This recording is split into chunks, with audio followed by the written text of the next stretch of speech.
What's good, ladies and gentlemen? So consider this a prequel to my much longer 25-minute yet to be released video about the importance of constantly updating our human operating system, which of course is our brain.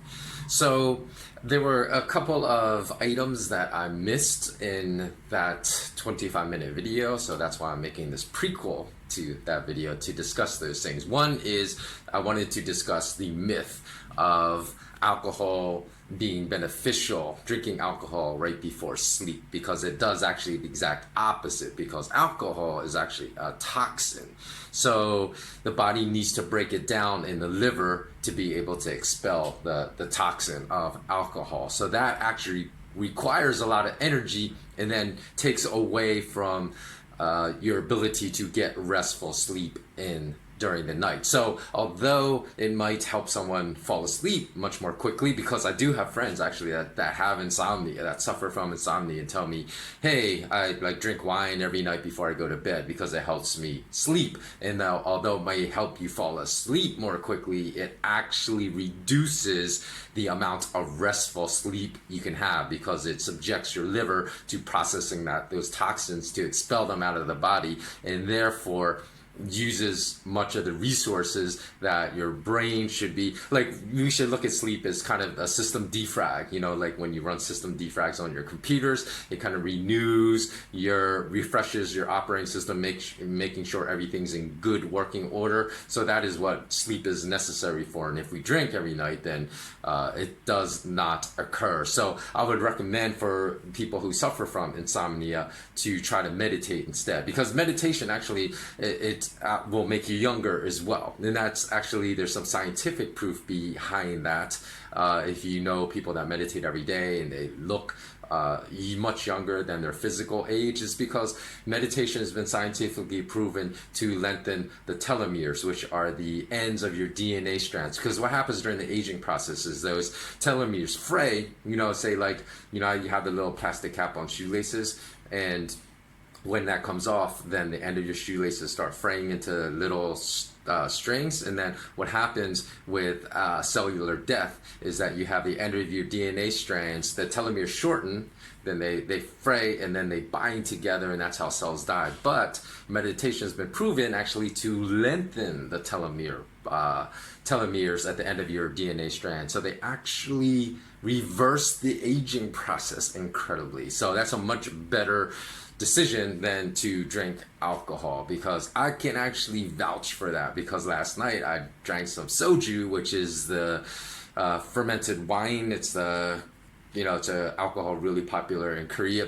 And for the entire last month, when I woke up in the morning, I would head down to the beach and get in, at a minimum, I get in 104 pull-ups. And today I stopped at like 75. I couldn't finish it, and I'm not even a big drinker. I almost always just drink moderately. So even drinking moderate amounts of alcohol really impacted my ability for my body to function at a high level today, which is crazy, because I didn't even drink that much last night, but it still impacted.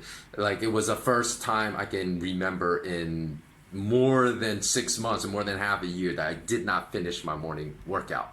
And it has nothing to do, because there have been times I've only had 4 or 5 hours of sleep, and I went and still finished my morning workout, even though I was I was pretty tired. So this is on a whole nother level, that alcohol introduces toxins into your body. The second thing I want to talk about is just how much nutrition impacts your operational system. So if you're eating a lot of junk food, if you're eating fast food from Wendy's, from McDonald's, from Burger King, Taco Bell, you're not feeding your brain the nutrients that it needs, because your brain really hogs a lot of resources. It needs a lot of different nutrients, especially for like young children. They need a lot of like omega-3 fatty acids.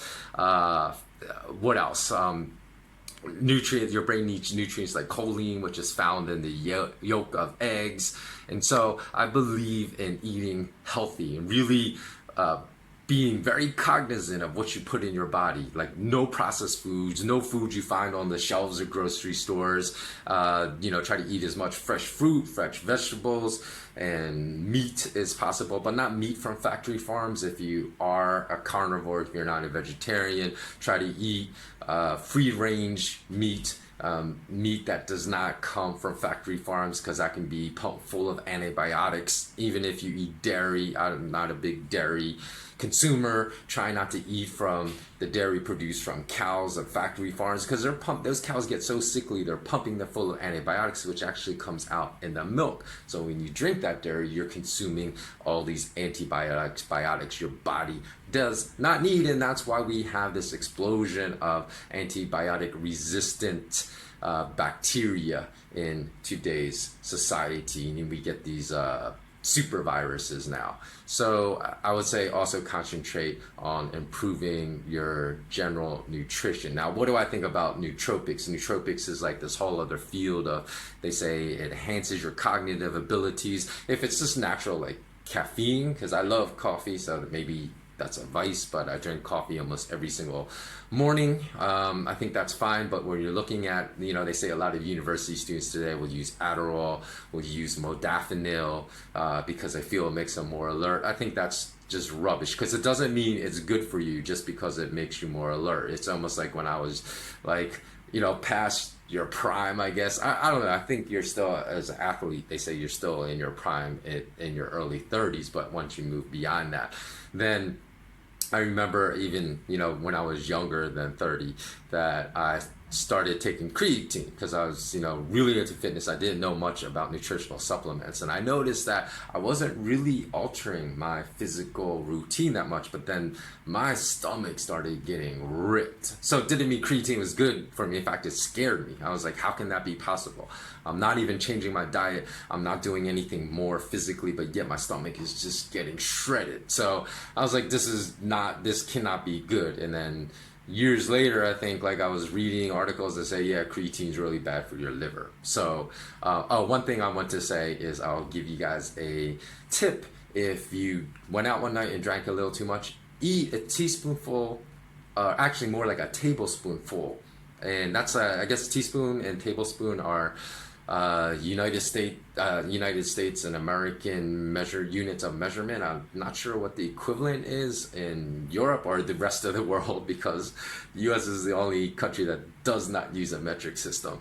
But try eating, like a tablespoon would just be, if you have a regular spoon, if you fill up that spoon with honey, try eating that before you go to sleep, because what honey does is honey actually helps break down the enzymes in alcohol that convert into toxins that your body then has to expel. So it maybe it won't necessarily make you sleep any better because you already consumed that alcohol, but at least it will prevent you from getting a headache in the morning. So check it out. That is one pre-hangover solution. And I think that's, as far as like other nootropics, I'm not really a big fan of it. I believe just in eating healthy, that's enough. Exercise, get your physical exercise, because if you don't feel good, your body doesn't feel good, then I think also it affects your cognitive ability as well, because you're not going to have that type of energy that your brain needs to really remain sharp and remain, to really process all the data and all the information you're receiving in a coherent and lucid manner. And I think diet and exercise can be one way to really, really enhance that. And then again, things you want to avoid, like fatty foods, sugars, not necessarily fatty foods, I mean fast foods, sugars, nootropics I'm not a big fan of. I don't know, you can do more. I haven't actually honestly done a lot of research on that, but I just think if you eat right, you exercise daily, then that's more than enough. Then you don't need the added enhancement of these certain nootropics. So that's all. That's the prequel for that I wanted to mention.